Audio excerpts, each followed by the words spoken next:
Thanks again, as always, for joining us this morning. For members of the media on the call, please press *1 at this time to get in the queue to ask questions for head coach Scott Satterfield of Appalachian State. Coach, before we get to those questions, your thoughts on last week's game against Georgia Southern?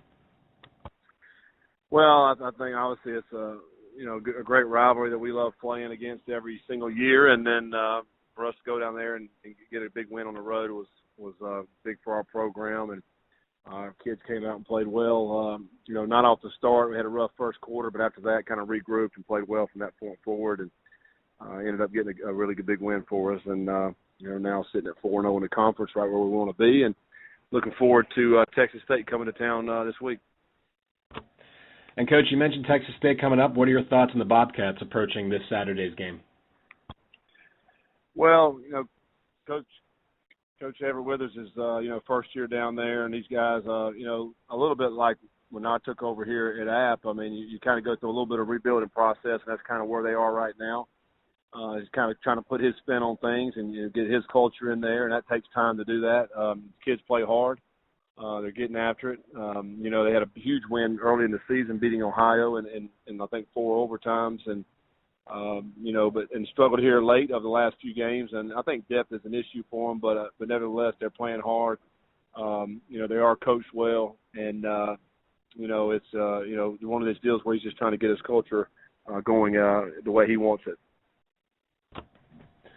Thank you, Coach. First questions come from Brett Stretlow with the Winston-Salem Journal.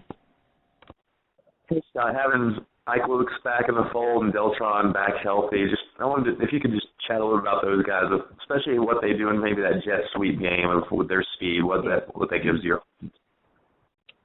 Yeah, it's good to have those guys back. I mean, there's a couple of speed guys for us, and they really utilize them on the jet sweep and the speed sweep, and also maybe in some option game for us. And it really just gives us a little bit more depth. I think it gives us more depth at practice also. And I think, those guys, they haven't gotten loose. I mean, as far as big plays, but they're capable of it. And, hopefully we'll be able to get some of those big plays down the stretch out of those guys, because now they are healthy and running at a high level. Just one follow-up. You guys are kind of through that part of Tuesday or Wednesday games. Just being able to have the Saturday games the rest of the way, does that affect kind of the way you look at your schedule in terms of just not having to change your schedule week to week? Yeah, I'm really excited about having a normal schedule. We have 4 games left, 4 straight weeks, and all 4 games are normal type schedule. I really like the way it lays out. You're at home away, the next 4 weeks. And so, we're creatures of habit as football coaches and players, and so we kind of like routine. And in the month of October was obviously a different routine for us, but I thought our guys obviously did a great job with that, handling the different practice schedules that we had to have and the different travels, but when we came through it, undefeated in October. So yeah, we're pumped about having a normal schedule and looking forward to a Saturday game in Boone. Thank you.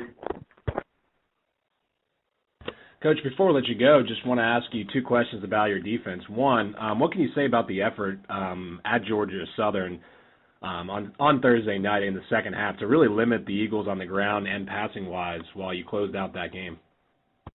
Well, I thought he did a great job defensively, really slowing Georgia Southern down, especially once we got behind there, 10-0. I mean, we threw an interception, and we held them to a field goal, and then we offensively drive down the field and, had a crazy play happen, and they returned it and, got 10 points. And so we're kind of in the hole a little bit there. Credit our defense for really kind of getting us back in. They got the ball back to the offense, and then the offense ended up scoring there and ended up tying the game at by halftime, and really poured it on in the second half. But they played outstanding. They tackled well. They were in position where they needed to be. They fit the defense well and didn't give up any big plays.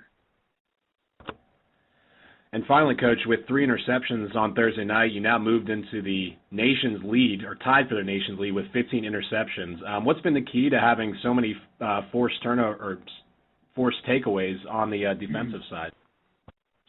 Well, I think we're just we're where we're supposed to be. I think it's good. Number one, it's good alignment, recognizing the routes that they're running. I think we're getting good push up front by our defensive line and linebackers to put pressure on quarterbacks to make them throw it, maybe into some tight coverage. And then I think lastly, I think our guys are making great plays on the ball. I think our guys have really good ball skills in the back end. sometimes DBs, some people put them at DB because they can't catch, but our guys have great hands. And, Mondo and Duck are kind of leading the way there. Boggs was a tight end in high school. I mean, these guys are getting picks, and they love it when the ball's in the air and they feel like it's their ball. And, we've done a great job with interceptions. We're the one thing we like to get more is fumbles. I think we only have one fumble recovery defensively on the whole season, so we're a little bit lacking there. But nevertheless, we're doing a great job taking the ball away, and hopefully that will continue. All right, Coach. Thanks as always for your time this morning. We appreciate it. All right. Thanks.